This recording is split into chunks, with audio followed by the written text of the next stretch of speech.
casa tengo 6 chanchos, tengo uno que es de peluchito, uno que es como un titerecito, uno que le pasa una cosa casi turbia. Una vez me memoricé 20 datos de chanchos para militarlos, ¿para qué? ¿Para qué sirve esa militancia? La chica es rara, pero...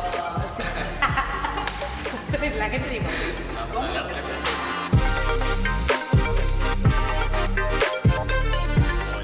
¿cómo andás? Un poquito la idea era arrancar tranqui, pero la realidad está un poquito dura. En los últimos días se vienen conociendo cada vez más casos de femicidios. En ese sentido, más allá de la voluntad que demuestra el gobierno en avanzar en políticas públicas, es una realidad que sigue sucediendo todos los días y en este sentido preguntarte qué mecanismos y qué herramientas crees que son necesarias para poder prevenir y detener esta situación. Sí, obviamente no tenemos la receta final, de tenerla sería mayor incluso la impotencia, la realidad no estar cambiando obviamente, pero sí tenemos un par de puntas, ¿no? Yo tiendo a pensar que hay dos dimensiones centrales en este punto, una es la preventiva y otra es la más bien restaurativa. Creo que pensando más en clave preventiva ya tenemos herramientas consolidadas como tal con esos objetivos, entre otros, empezando por la Ley de Educación Sexual Integral, que es hoy ineficiente en ese objetivo, en tanto no es tal la implementación. Digo, la Ley de Educación Sexual Integral tiene la posibilidad y el potencial de construir generaciones que piensen sus relaciones en función del consentimiento, el deseo, el placer, para enterrar, digamos, una dinámica de sometimiento, de subordinación que termina condensándose en violencia en la mayoría de los casos. Hoy día creo que el acceso a información de esas características, a la autogestión de otra forma de vincularse, es algo a lo que solo tiene acceso quien tiene atravesada su experiencia educativa por la experiencia de organización, es decir, donde hay centros de estudiantes que lo hacen a contramano, etcétera, o donde hay docentes que le imprimen esa voluntad sin una bajada institucional comprometida con ese punto. La ley Micaela en este sentido también tiene un rol importantísimo en la formación y capacitación de todos los poderes del Estado con esta perspectiva para dotar de urgencia a las agendas vinculadas a las violencias, pero a la perspectiva de género en su conjunto. Ahora lo que aparece, afortunadamente, que veníamos insistiendo hace un tiempo y con el caso de Úrsula toma una contundencia esperanzadora, es el tema de la reforma judicial feminista. Es obvio que la justicia media muchos de estos casos por acción o por omisión, pasando por desoír denuncias o procesos de revictimización muy crueles, como fallando, como pasa muy seguido, en contra de esas víctimas. Entonces, creo que ahí hay una punta muy ambiciosa, muy interesante, que se está empezando a construir desde el movimiento y en la cual tengo mucha expectativa, porque además de ser un grito y un pedido en respuesta a una situación tan abrumadora como esta, personalmente adhiero y levanto esta reivindicación, pero no soy la única, y eso es lo que también da esperanza en lo que a la política institucional respecta. Mayra Mendoza, Luana Bonovich han salido como a pronunciarse en este mismo sentido, incluso Eli Gómez Alcorta. Digo, hay como un abanico de adhesiones a que este sea el próximo paso al que realmente le pongo mucha expectativa. Entre muchas otras cosas que hacen el proceso de desarticular las violencias de género como tal, pero creo que sin estos mínimos intentos va a ser muy difícil, y la discusión de la justicia en un país que se resiste tanto a eso, ¿no? Digo, que suele discutir los privilegios o las injusticias o los comportamientos de casta en otros sectores, como lo puede ser incluso la propia política institucional, pero casi nunca cuando el Poder Judicial respecta, y creo que las feministas nos estamos animando a poner eso en discusión de manera ineludible, y es fundamental, porque si miramos los casos de femicidio, hay un amplio porcentaje que denunció y no tuvo respuesta, y otro que dice no voy a denunciar, para que me paseen por dependencias en las que tengo que contar una y otra vez lo que me pasó, para que no haya solución alguna, y todo eso tiene total sentido. Porque no queremos, porque con esto cierro la idea, pero porque también lo que se termina generando ante la obvia bronca e ira es que nuestra máxima es este tipo mató a una mujer, que lo metan preso perpetua. Ok, pero la compañera está muerta ya, ¿no? Y digo, ¿cómo hacemos para intervenir antes en las próximas? ¿Cómo le damos otra dimensión a ese reclamo? Y ahí creo que estamos teniendo un gran acierto. Quería retomar sobre lo que comentabas recién, digo, la reforma judicial feminista, como vos lo decías, a raíz del caso de Úrsula, fue algo que empezó a estar bastante en boca de muchas y de muchos colectivos feministas. Y en este sentido, ¿de qué hablamos cuando nos referimos a una reforma judicial feminista? Digo, en términos concretos, de hecho vos hace un tiempo arrancaste a estudiar Derecho en la UBA. Digo, ¿cómo se piensa el derecho y las legislaciones en clave feminista? En el CBC me han enseñado una reforma judicial. No, obviamente todavía, digo, es algo que estamos empezando a trabajar, ¿no? Entonces todavía es como bastante prematuro, pero hay ya algunas puntas de laburo en ese sentido que tienen que ver con darle una mirada particular a la capacidad preventiva en casos de estas características, ¿no? Teniendo en cuenta, por hecho de realidad, que la orden de restricciones con una simbología que termina no dándole respuestas a quienes acuden al sistema judicial en ese sentido, los botones antipánicos muchas veces lo mismo, entre otros paliativos en la mediación hasta que la justicia tome su definición, que bueno, terminan arriesgando las vidas de esas mujeres y por tanto terminan siendo ineficientes. Creo que hay algo, digo, hay en esto de pensar lo preventivo desde el inicio, algo vinculado a las currículas de derecho que también hay que estudiar y reformular. Creo que qué tipo de formación se da a quienes terminan ocupando esos lugares de definición va a tener impacto también en el tipo de decisiones que toman mañana. Creo que muchas veces desde que esta consigna empieza a salir, el año pasado en mi caso me empiezo a encontrar con esta posibilidad, un poco lo que veo en el estudio de esos casos es que los equipos interdisciplinarios suelen ser los que toman un rol vinculado a levantar la voz de quien denuncia, que el juez, colocado en un lugar, si se quiere, patriarca absoluto, muchas veces ignora o elude, y creo que ahí jerarquizar a la hora de tomar de la toma de esa decisión a esos equipos interdisciplinarios puede ser interesante. Entre muchos otros elementos que son muy específicos porque es un organigrama con mucha complejidad, como creo que cualquier organismo centralizado de decisiones fundamentales tienen intencionalmente esa complejidad. También lo podemos pensar en términos económicos, más incluso desde sus lenguajes, pensados en clave de esa inaccesibilidad, si se quiere. Entonces ahí también, obviamente es un camino largo en el cual yo tengo mucho que aprender y dilucidar, pero creo que ya que nos estemos animando a ponernos en contacto con ese gigante, si se quiere, puede empezar a traer algunas cosas. ¿Y cómo se sortea ese desafío que se presenta muchas veces desde algunas corrientes de los feminismos que plantean que la medida, la salida o la solución no tiene que ser necesariamente punitivista? ¿Cómo se avanza en políticas públicas preventivas y que tiendan a detener los femicidios sin caer en necesariamente una política punitivista?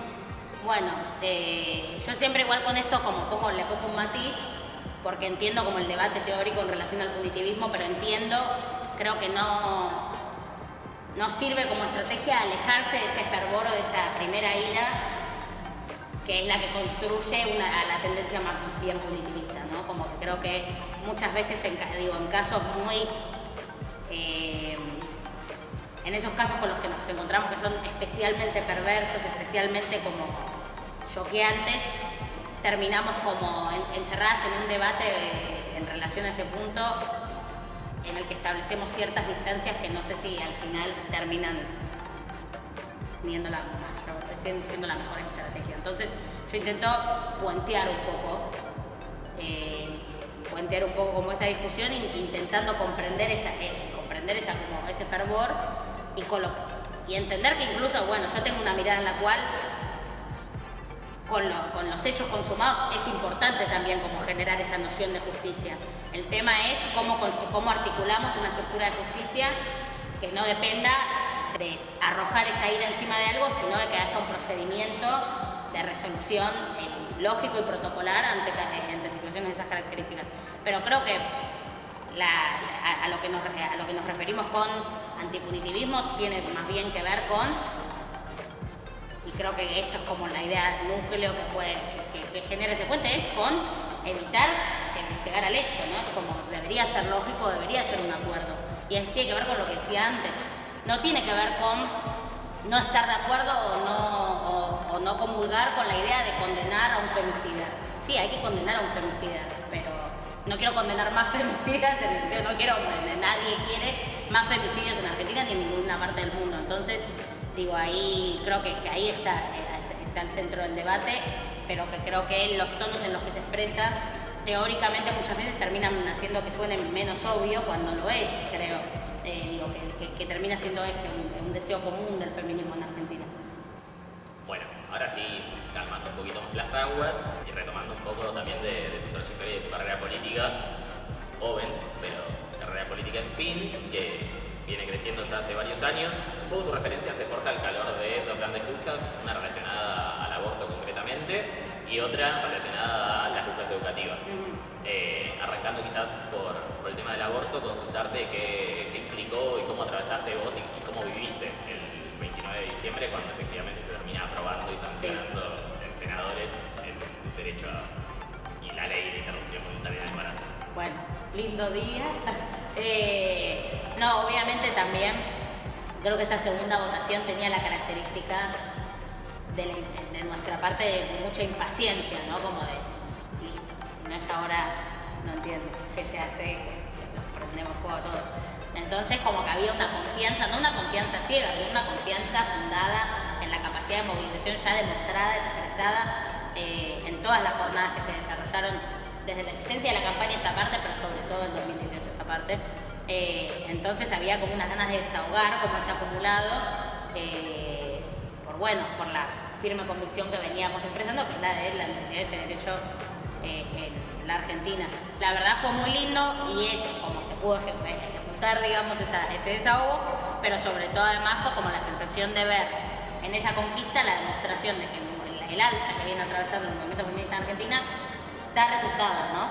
Digo, que esa capacidad estratégica de ser masivo, horizontal, de tener símbolos propios, como lo fue el pañuelo, símbolos propios que además se sostienen en la historia argentina porque vienen y se inspiran en las madres de bola de Plaza de Mayo, pero tienen impacto latinoamericano, etc. No solo es una buena estrategia, sino que efectivamente termina en esta conquista. Y cuál es para mí el paso automático de conseguir una reivindicación como esa, pensar cuál sigue.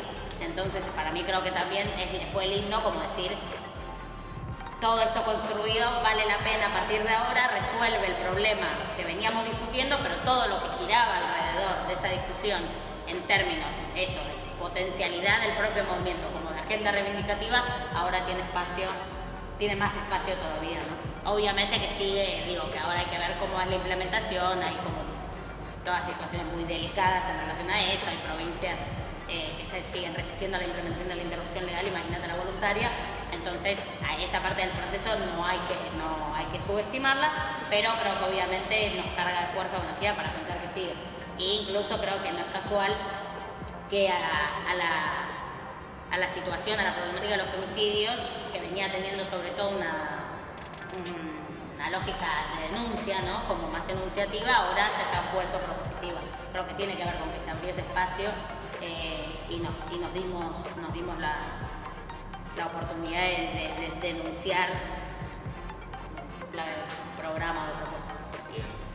Esto además tiene la particularidad, digo, de que más allá de toda la lucha que viene de hace años, y vos recién lo mencionabas perfectamente, digo, de que se dio en un contexto bastante particular, en un año difícil y complejo para el mundo en su conjunto, pero particularmente para la Argentina, que tiene una fuerte tradición en las calles y de lucha callejera.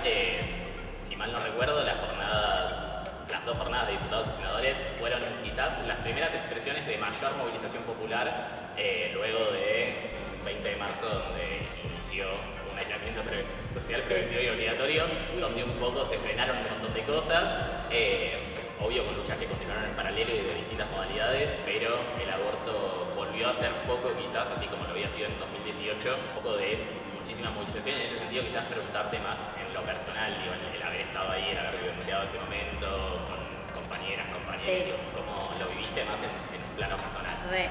Fue lindo volver, obviamente, a la vez fue paranoia, yo estaba bastante paranoica porque también, justo las marchas por el aborto, como que bueno, no sé, cuando estoy por ahí, mucha gente como que me intentaba abrazar y yo tipo, no sé qué estuviste haciendo, no digo, cómo te cuidas. Y eso era un poco tenso, como que todos estábamos como en un experimento social, era medio como el volver ahí, ¿no? A estar en contacto con la calle, que a la vez era el lugar que más nos gustaba y lo sigue siendo, pero de repente estar como en un punto medio fue bastante exótico, pero obviamente si era sin eso me mataba y creo que era algo que nos preocupaba durante todo el año, el compatibilizar la urgencia de la problemática con el deseo místico de que podamos tirar una bengala verde ahí, ¿no? Entonces, por suerte quedó como en un momento de flexibilidad en el cual, teniendo en cuenta cuál era la disposición más normativa en relación a la pandemia, pudimos encontrarnos ahí, hubo que intentar maximizar los cuidados en la medida de lo posible, esas cosas se pueden desbordar, ¿no? Incluso, pero fue lindo poder volver a encontrarnos ahí ganando, ¿no? Porque era el final que nos merecíamos. Y retomando algo de lo que me comentabas en la respuesta anterior, de un poco lo más lindo de haber conquistado ya este derecho es ahora poder ponerse el desafío de pensar cuál es la agenda programática que se viene, sí. Consultarte cuál crees que es la agenda que se viene de los feminismos. Sí, salteando lo de la reforma justicia feminista, pues no lo voy a decir todo de vuelta. Hay dos puntos más que yo creo que tienen bastante urgencia o que yo jerarquizo a la hora de pensar el paso que sigue, que son, por un lado, pensar en los cuidados, ¿no? Como una de las conclusiones de atravesar el aislamiento. En lo concreto, creo que el encierro puso de manifiesto que el sostener el hogar o la crianza es una jornada laboral y que tenemos que apuntar y ir a por un sistema integral de cuidados.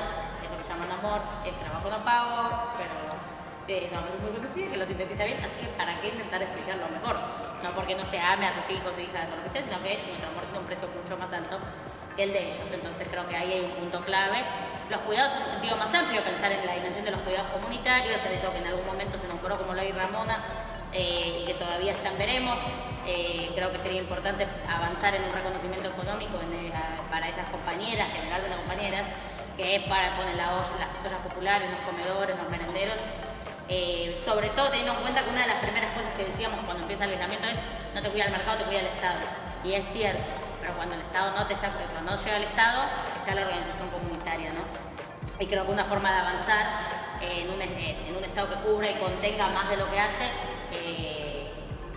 uno de esos puentes o primeros pasos tiene que ser el reconocimiento de quienes autogestivamente encontraron sus soluciones, ¿no? Así que eso por otro lado, o incluso pensándolo parece más rebuscadamente, pero para mí tiene un punto de contacto, y esto también es más bien local, como la profesionalización de la enfermería. No es casual que la parte de la dimensión de la salud más feminizada sea la más precarizada, y creo que tiene que ver con esa naturalización de la labor femenina en el cuidado, incluso trasladadas al plano de la salud, y creo que luego de una pandemia hay una deuda ahí que reconocer, que en la ciudad la manera de pagar la deuda es cagándolos a palos, lo cual no estaría siendo una solución en absoluto.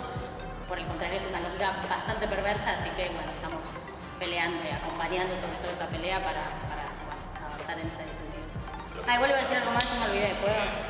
Porque estaba diciendo uno de los puntos y quería decir un punto más, pero me colgué. No, que creo que otro punto importante como en el cómo se sigue, tiene que ser indefectiblemente el poder colocar en un lugar privilegiado y primordial a la agenda de la población travesti trans.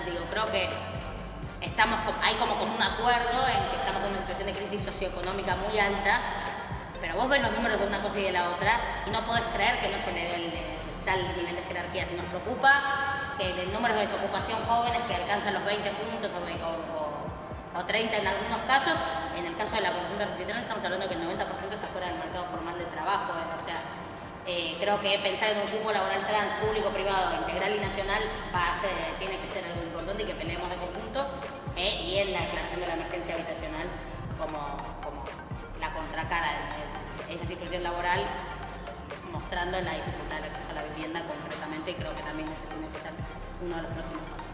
Es un proyecto que presentaste el año pasado. Es un proyecto que presenté el año pasado. Bien, y retomando un poco, lo que mencionábamos de cómo surge, ¿no? Vos legisladora, sí. el detrás de escena, sí. Y mezclando un poco las luchas feministas y las luchas educativas, surge inevitablemente como uno de los grandes temas hablar de la ESI, vos hace un rato incluso la mencionabas, consultarte si estás laburando en algún proyecto o en algún tipo de cuestión al respecto para abordar este tema, teniendo en cuenta que hace ya 15 años se cumple en el 2021 de la sanción de la ley de educación sexual a nivel nacional y principalmente en la Ciudad de Buenos Aires desde hace años hay reclamos desde la docencia y fundamentalmente desde el cuerpo estudiantil por la efectiva implementación de la ley de ESI en las escuelas. Sí, a nivel proyectos la verdad no a priori, o sea, para 2021 igual todavía no formulé mis objetivos o proyecciones en general, porque lo último que habíamos hecho en ese sentido fueron proyectos para la adaptación de los contenidos de ESI a la dinámica virtual y otros para que se entreguen los materiales con las canastas nutricionales, ¿cómo se llaman? Igual no están. Se han ido.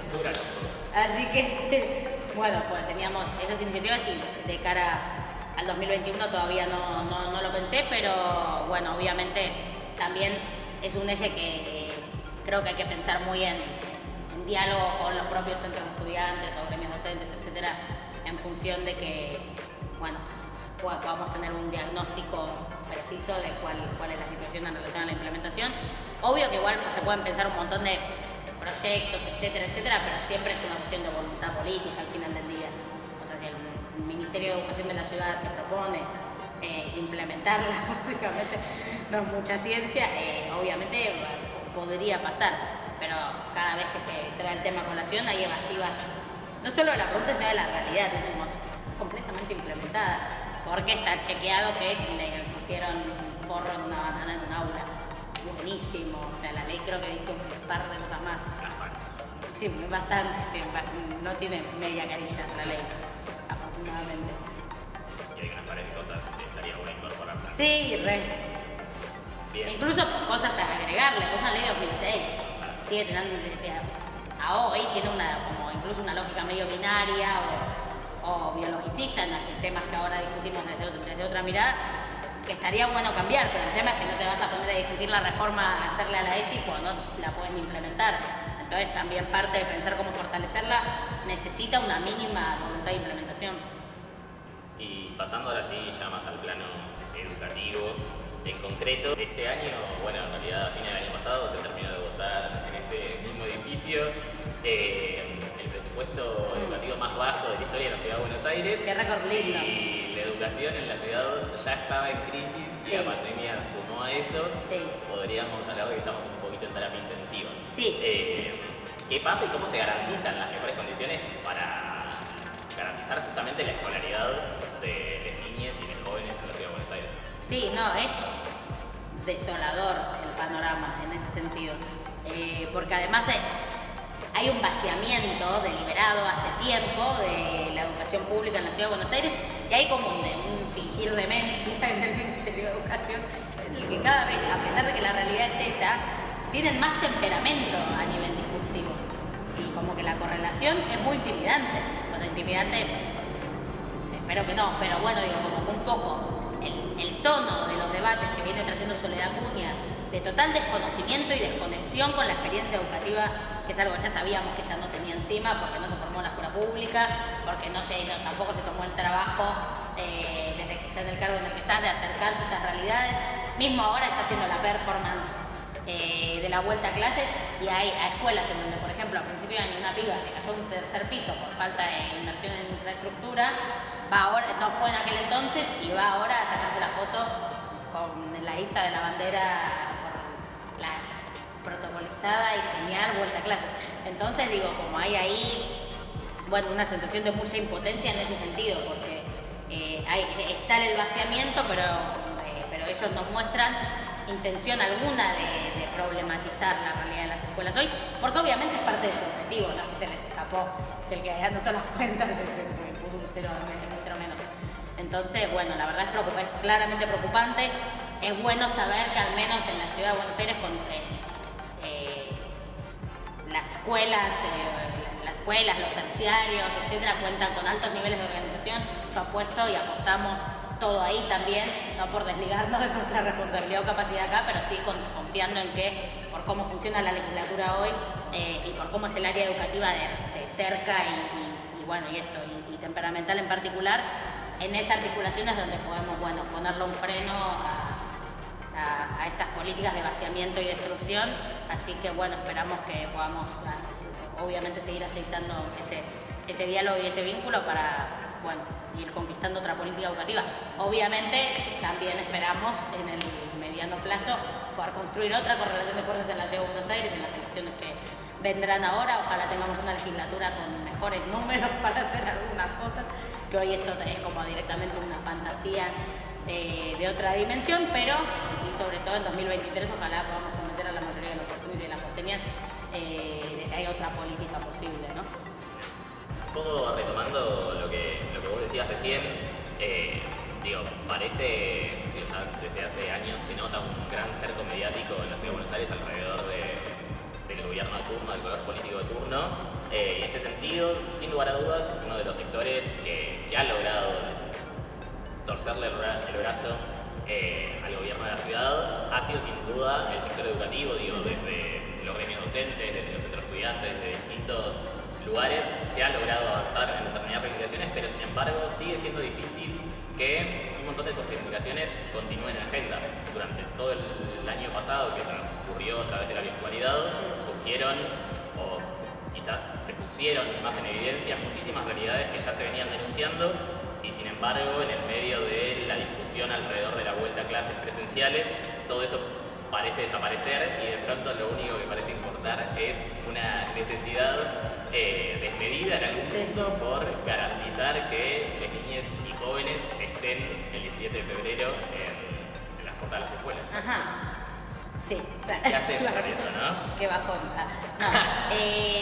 Sí, de alguna manera cuando yo de hecho en el proceso de la Comisión de Educación en la legislatura fue muy alevoso, porque de un día para el otro fue como si la pandemia nunca hubiese existido, ¿no? Como de repente cuando empiezan a discutir lo de las burbujas o posibles vueltas o esquemas para progresivamente volver a las aulas, hablaban de la virtualidad como mecanismo pedagógico en abstracto, como si nosotros lo que nos pasase como si la posición del otro lado fuese no hace falta verse las caras, porque no nos gusta y mejor hacerlo en una computadora, sino que había una pandemia básicamente, pero literalmente lo omitían, no lo mencionaban en ningún momento. Y es bastante impactante como con esa liviandad de ya actuarse en la agenda, o sea, lo poco que les cuesta y de repente mediáticamente también una cosa se convierte en la otra. Obviamente creo que de la misma manera que pudimos poner de manifiesto en la medida que pudimos la desinversión en la Ciudad de Buenos Aires trasladada concretamente a la falta de voluntad para repartir dispositivos, básicamente computadoras, tablets o garantizar la conectividad, creo que ahora la manera que tenemos de traducir eso en un contexto como el que estamos atravesando es obviamente discutir los pésimos protocolos que están proponiendo como primer paso, pero además trasladar esa discusión en relación a la desinversión a la infraestructura, que no es algo que nunca hayamos discutido, obviamente, pero que siempre hay que hacer el intento de presionar y ponerlo a luz en la sociedad en su conjunto en la medida de lo posible, porque creo que otra conclusión de esta primera semana de experimento de marketing es, algo que conocemos porque habitamos esas escuelas, que es las pésimas condiciones de infraestructura, que van desde que hay un baño para 2 pisos o los tamaños incluso de las aulas, entre muchas otras cosas que tiene, que si lo pensamos de lo sanitario, pero que incluso lo exceden, y creo que puede ser la manera en la que mostremos la misma política trasladada a otro escenario, entre otros debates que lo preceden, pero creo que ahí hay un enlace. Pasando levemente a una parte más relax de la entrevista, vos un poco incluso lo traías, ¿no? El tema de quizás, con suerte en algún momento, cambiar la correlación de fuerzas que existe hoy en día dentro de la legislatura, y este año justamente hay elecciones. ¿Cómo te imaginás que van a ser unas elecciones en el medio de una pandemia, tirándole alcohol en gel al volante? Un poco raro todo. No tengo idea. Todo eso? No tengo idea. Negación. Fíjate, demencia. No sé, es difícil porque claro, como también teniendo en cuenta que nosotros no tenemos el aparato mediático, la Big Data, entre otros mecanismos remotos para militar una campaña, sino que somos más bien de ese encuentro, ¿no? De ese cruce como con los sectores o sujetos de la ciudad, pero en términos generales, ¿no? No sé cómo, no me la imagino. También el 2020, al ser tan raro, es como si no hubiese existido también, o sea, súper existió, pero que te hace sentir que fue como un paréntesis en el que sentí que la última elección fue hace 3 minutos, no un año. Pensar que hay otra vuelta es como... pero no, la verdad, me encantaría tener una respuesta y una arenga para darle a quienes se están organizando y pensando en militar una campaña para eventualmente ganar la ciudad, pero no puedo porque sería mentirles, no tengo idea cómo vamos a hacer.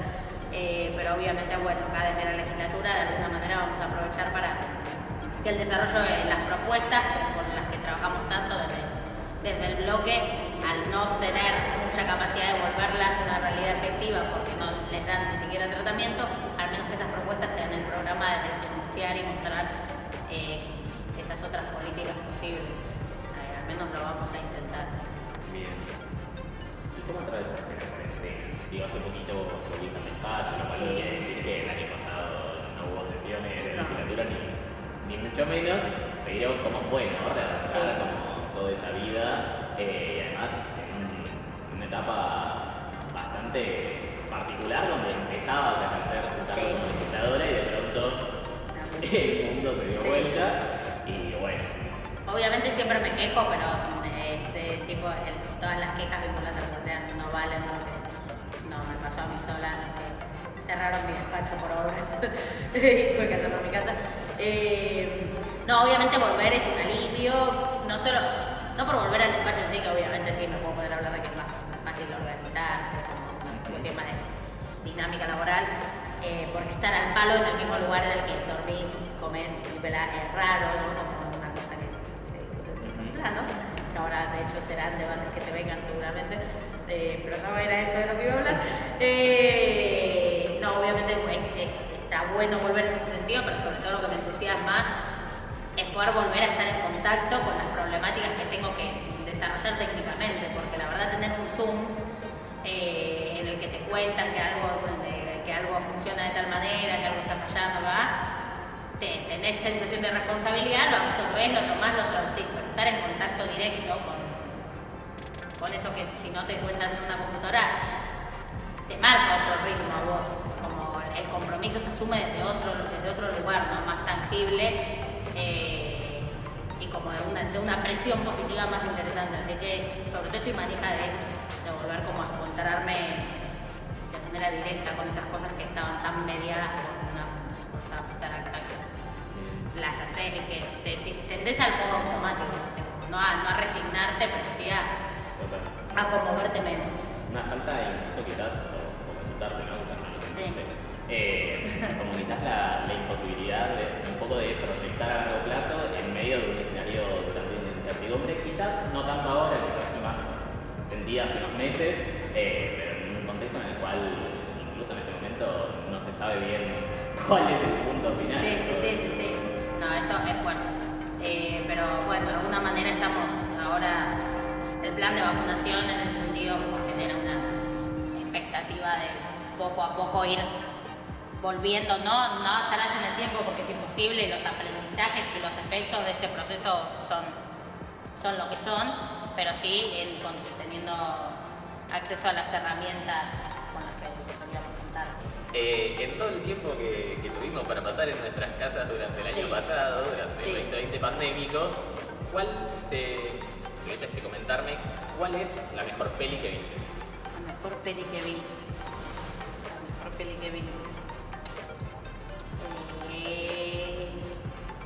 Igual vi muchas películas que ya había visto.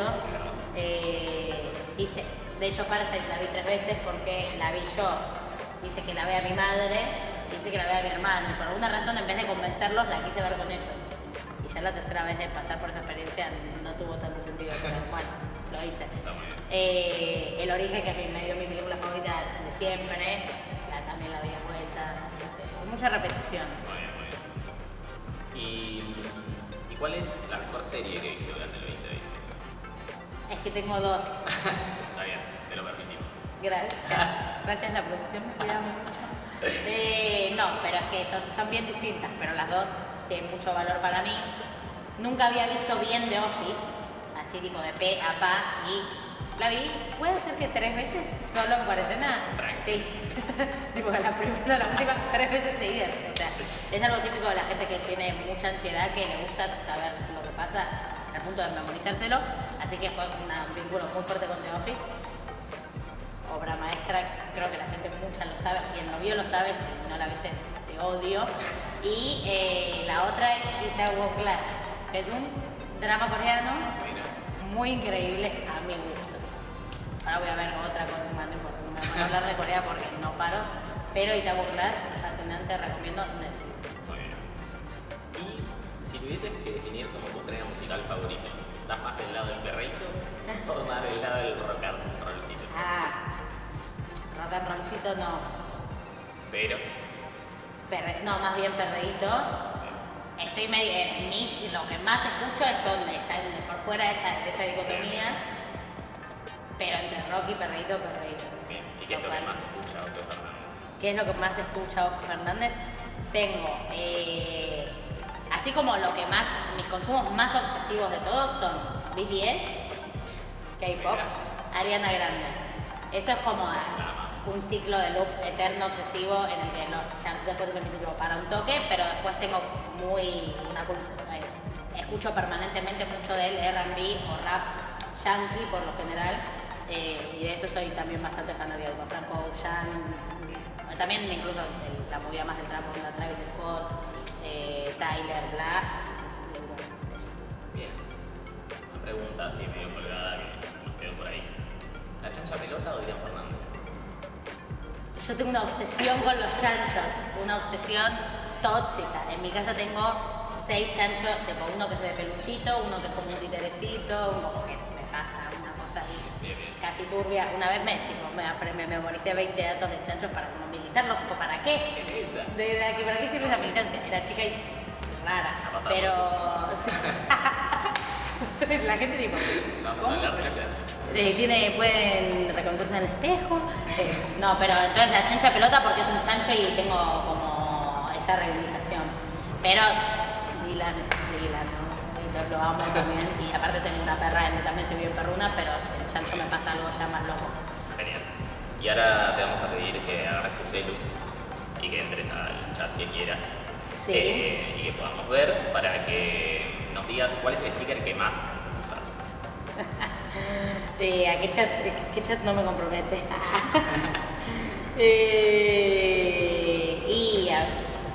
Tengo que ver mis stickers para ver cuál poner. Son todos de coreanos. Es mucho este y mucho este. Muy bien, muy bien. Uy, para ahí una más.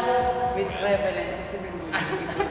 Muy bien, y ahora no te vayas del chat porque te vamos a pedir que definas con un emoji, nada más que un emoji, a las personas que te voy a mencionar.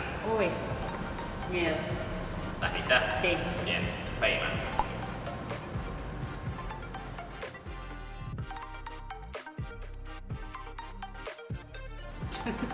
Listo. A ver, ¿cómo defines a Feynman? Está bien. Y ahora si pudieses definir a Santiago Cafiero. La verdad es muy abstracto yo lo que les estoy respondiendo. Podés explayarte si querés, podés justificar el emoji. Me interesa la justificación de ese emoji para Santiago Cafiero. No lo tengo bien claro. Como que en el momento que quise como algo del orden traje. No porque use tanto traje, porque de hecho es como onda young people, remera y no sé qué. Pero como que le veo muy la institucionalidad. Y un emoji con el que identificarías a Cristina. Eso es so easy.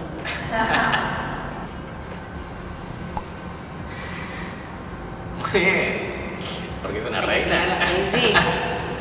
Muy bien, muy bien. Bueno, ¿con qué emoji describirías a Matías Lamas? Ay, ya.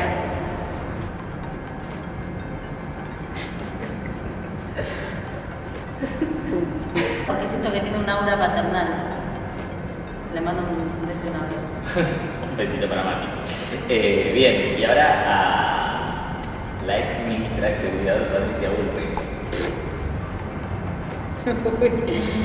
Ay, necesito un emoji como alguien totalmente ido.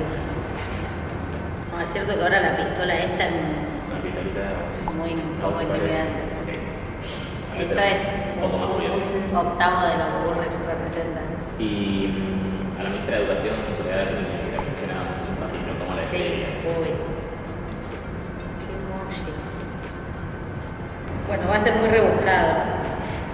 Esta nave espacial como metáfora de su desvinculación con la calidad educativa. Muy bien, muy bien. Explicación al video también. Sí. Bien, ahora vamos con dos últimos funcionarios nacionales. Uno es el ministro de Educación, Trota. No me hacer la boluda porque A ver, eso es una verdadera evasión. está muy bien. Y el ministro de Seguridad de la provincia, Sergio Berni.